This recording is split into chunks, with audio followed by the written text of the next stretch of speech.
नमस्कार मित्रों, जय श्री राम, जय बजरंगबली। स्वागत है आप सभी का पुनः एक बार आपके प्रिय चैनल पर। मित्रों, आज आपको बताने जा रहा हूं रावण की बहन शूर्पणखा के बारे में। राम रावण युद्ध के बाद जब पूरा रावण वंश नष्ट हो गया तो शूर्पणखा का क्या हुआ, क्योंकि कहीं भी शूर्पणखा के बारे में लिखा नहीं मिलता है कि शूर्पणखा का क्या हुआ, शूर्पणखा मरी कि नहीं मरी। कुछ इतिहासकार, शोधकर्ता जरूर उसके बारे में बताते हैं। मित्रों, जब भगवान श्री राम वन को गए, वन में जब निवास कर रहे थे तो शूर्पणखा उनके पास आई। शूर्पणखा परम सुंदरी थी। श्री राम को देख करके प्रभु मोहित हो गई। उसने प्रभु श्री राम के आगे प्रस्ताव रखा कि मुझसे विवाह करो। प्रभु श्री राम ने कहा कि मैं तो पूर्व में विवाहित हूं। तो वो लक्ष्मण जी के पास गई। लक्ष्मण जी ने भी मना कर दिया। फिर वो राम के पास आई और अंत में बार बार जब इधर उधर जाने से उसको क्रोध आ गया। वो अपने को परम सुंदरी मानती थी। उसने सीता पर आक्रमण कर दिया, सीता माता को मारने का प्रयास किया। तो लक्ष्मण ने उसकी नाक काट दी। रोती हुई शूर्पणखा पहले खरदूषण के पास गई। खरदूषण ने प्रभु पर आक्रमण किया तो उसका प्रभु ने उद्धार कर दिया। फिर रावण के पास गई। रावण ने सीता जी का हरण किया।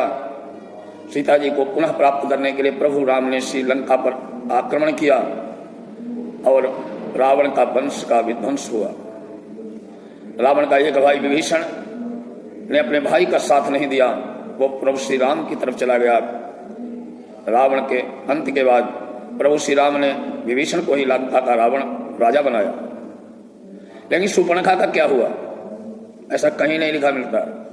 कुछ इतिहासकारों ने शोध से उसके बारे में जरूर बताया है, वही जानकारी देता हूं। इतिहासकारों का कहना है कि शूर्पणखा ने नया धर्म ही, नया पंथ चला दिया। शूर्पणखा रावण के मरने के बाद अपने गुरु शुक्राचार्य जी के पास गई। शुक्राचार्य जी से प्रार्थना की कि मेरे वंश को बचा लीजिए, राक्षस वंश को। तो शुक्राचार्य जी ने भगवान शिव जी की आराधना की। शिव जी ने उसे एक शिवलिंग दिया कि ये ले जाओ, इसकी पूजा करो, तुम्हारा वंश बढ़ेगा। लेकिन ध्यान रखना, कभी भी इस पर कोई भी वैष्णव आकर के, सदाचारी सात्विक वैष्णव आके अगर इस किसी दिन गंगा जल चढ़ा दिया तो उसी दिन तुम्हारे वंश का अंत हो जाएगा। शुक्राचार्य जी शूर्पणखा के साथ उस शिवलिंग को लेकर के बहुत दूर, सनातनियों वैष्णवों से बहुत दूर रेगिस्तान में ले जाके स्थापित कर दिया, जिसे आज मक्का कहते हैं। और वहीं पर शूर्पणखा उस शिवलिंग की रक्षा करने लगी। कहते हैं शूर्पणखा के कई संतानें भी हुई। वही शिवलिंग मक्केश्वर महादेव कहा जाते हैं। और उससे एक शूर्पणखा के वंश का प्रादुर्भाव हुआ, जिसे इस्लाम कहते हैं। आज भी देखते हैं शूर्पणखा तो नाक कटी थी, उसके शर्म के कारण अपनी नाक पर पट्टी बांध के रखती थी काली। लेकिन शूर्पणखा के अनुयायी आज भी आप देखते हैं, इस्लाम धर्म के सभी अनुयायी, उनकी स्त्रियां आज भी बुर्खा पहनती हैं, हिजाब पहनती हैं, केवल आंखें ही दिखती हैं, ऐसा वस्त्र जरूर बांधती हैं। उसी को वंश वृद्धि के लिए शिव जी की आराधना वो करती थी। और भी कई लक्षण हैं। इस्लाम में शुक्रवार का ही महत्व है और शुक्रवार शुक्राचार्य का दिन है। और दूसरी बात, आज भी मक्का में सभी धर्मों के लोग जा सकते हैं, यहूदी, ईसाई, पारसी। लेकिन सनातन वैष्णव धर्म के अनुयायियों का प्रवेश वर्जित है। आज भी उनके अंदर एक भय सा लगता है कि कहीं कोई यहां पर जल न चढ़ा दे। शूर्पणखा के वंश, इस तरह शूर्पणखा ने एक नए वंश, राक्षस वंश का प्रादुर्भाव किया, जिसे अब आधुनिक भाषा में इस्लाम कहते हैं। मक्केश्वर महादेव वहीं पर विराजमान है मक्का में। ये शूर्पणखा जी का वंश है।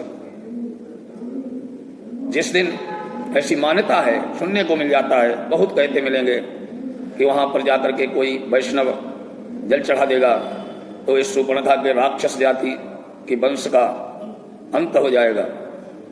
ये तो आप भी मानते हैं। सारे धर्म में सबसे प्राचीन धर्म है सनातन धर्म, वैष्णव धर्म।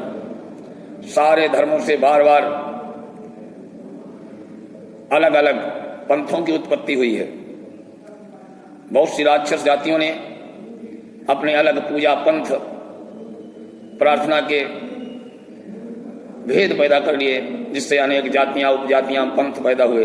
लेकिन ये सनातन धर्म से ही शूर्पणखा ने इस वंश की उत्पत्ति की। इसलिए शूर्पणखा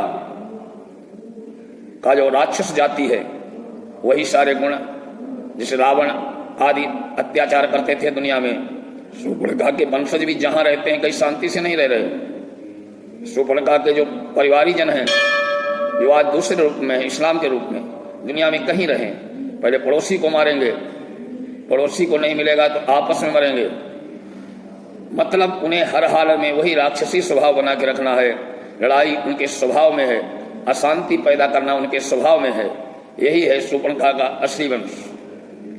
आशा है शूर्पणखा के वंश की इस जानकारी से आपको संतुष्टि हुई होगी। क्योंकि इस्लाम जो है असल में शूर्पणखा का द्वारा चलाया हुआ ही एक राक्षस धर्म है। आगे फिर मिलेंगे किसी ऐसी ही महत्वपूर्ण कहानी के साथ। ओम नमः शिवाय।